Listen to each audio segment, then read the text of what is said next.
श्री गुरुचरित्र अध्याय 14 श्री गणेशाय नमः नामधारक शिष्य देखा विना सिद्धीस कौतुका प्रश्न करी अभिषेका एकचित्त परियास जया जयाची योगेश्वरा सिद्धमूर्ती ज्ञानसागरा पुढील कथा विस्तारा ज्ञान होई अम्मासेसी उदार व्याताच्या ब्राह्मणाशी प्रसन्न झाले श्री गुरु कुपेशी पुढे कथा वर्तली केसी विस्तारावे अम्मा प्रति ऐकुनी शिष्याचे वचन संतोष सिद्ध आपण गुरुचरित्र काळ घेऊन जाण सांगता झाला विस्तारुने एक शिष्य शिरोमणी भिक्षा केली त्याच गुरुनी त्यावरी संतोषाने प्रसन्न झाले परियास गुरुभक्तीचा प्रकार पूर्ण जाणे द्विजवर पूजा केली विचित्र अवतार त्यावलट करा एती नेती शब्द अनुमान सुरवार मुनिजन योगी समाधी ध्यान जय देव जय देव जय श्री गुरुदत्ता आरती वाहिता.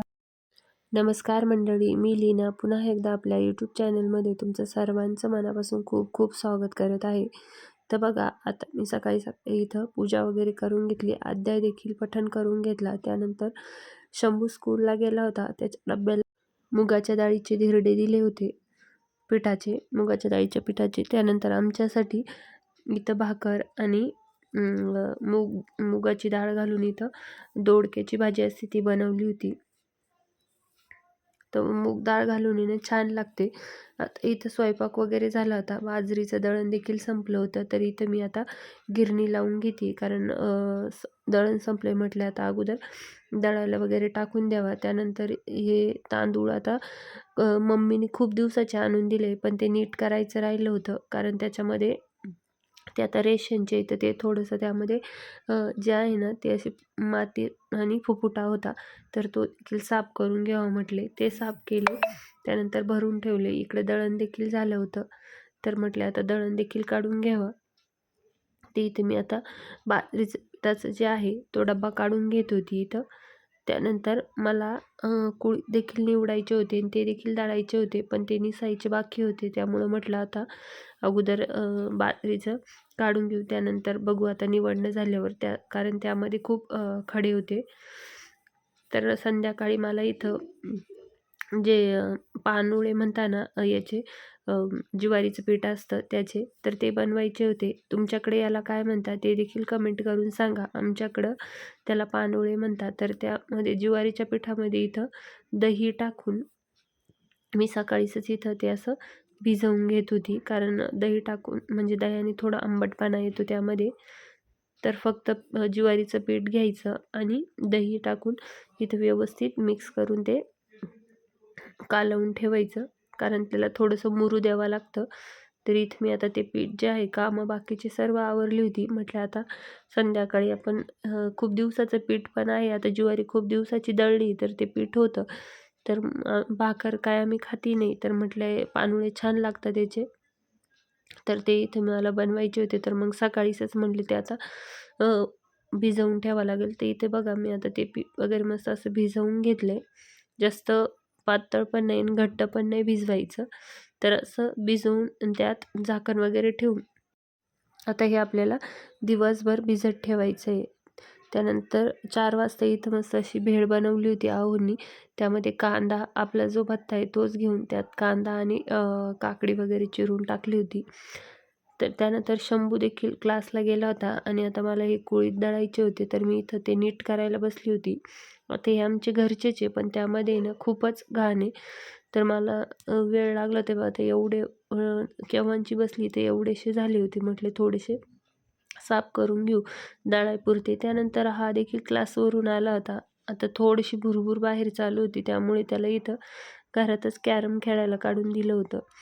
त्यानंतर आता सकाळी जे पीठ कालवलं आहे त्याला पानं लागणार होते, तर आता ते पानं आणायला जायचे होते. त्यासाठी इथं आता चहा वगैरे घेऊन आम्ही ते पानं आणायला जाणार होतो. आता ते जे आहे पानोळे ते सागाच्या पानावर किंवा आपले जे बदामाचे पानं असतं, मोठं पान लागतं त्याला त्यावर, कारण त्याच्यावरच ते असे थापून आपल्याला वाफवायचे असतात. तरी इथं बघा आता आम्ही पानं घ्यायला गेलो, तिकडनं येताना जे एक कुत्रं आहे ते आमच्या मागे लागलं होतं. म्हणजे असंच आम्ही चालू होतं, पण त्याच्याकडे सहज लक्ष गेलं, तेवढं जोरात येत होतं.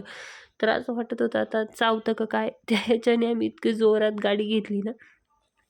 त्यानंतर घरी आलो. आता हे बदामाची पानं मी इथे घेऊन आली होती.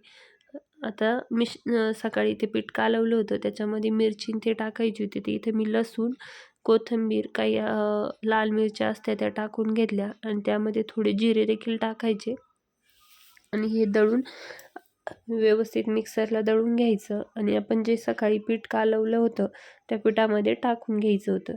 तर इथं बघा आता हे असं दळून घेतलं होतं. आता मी इथं हे व्यवस्थित कालवून घेत होती.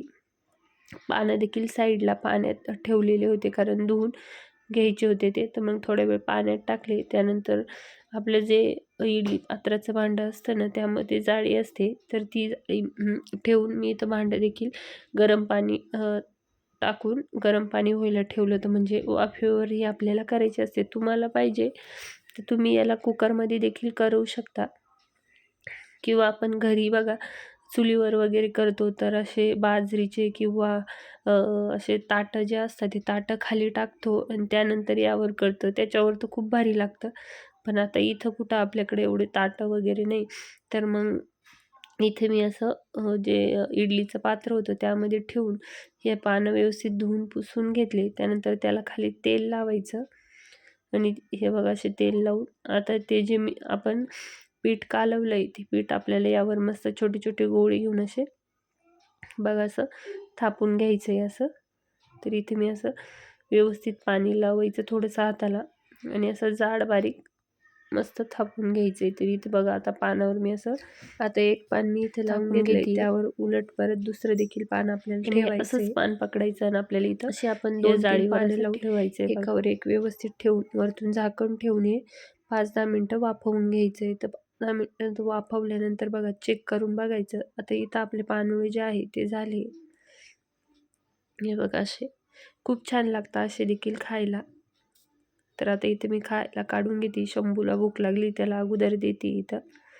तर चला आजच्या पुरतं एवढंच. कसा वाटला व्हिडिओ कमेंट करून नक्की सांगा. आणि आम्ही इकडे याला पानोळे म्हणतात. तुम्ही या रेसिपीला तुमच्या भागामध्ये काय नाव आहे ते देखील कमेंट करून सांगा. आणि व्हिडिओ आवडला असेल तर लाईक शेअर करायला विसरू नका. चॅनलला नवीन असेल तर चॅनलला सबस्क्राईब करा. भेटूया उद्याच्या व्हिडिओमध्ये. बाय.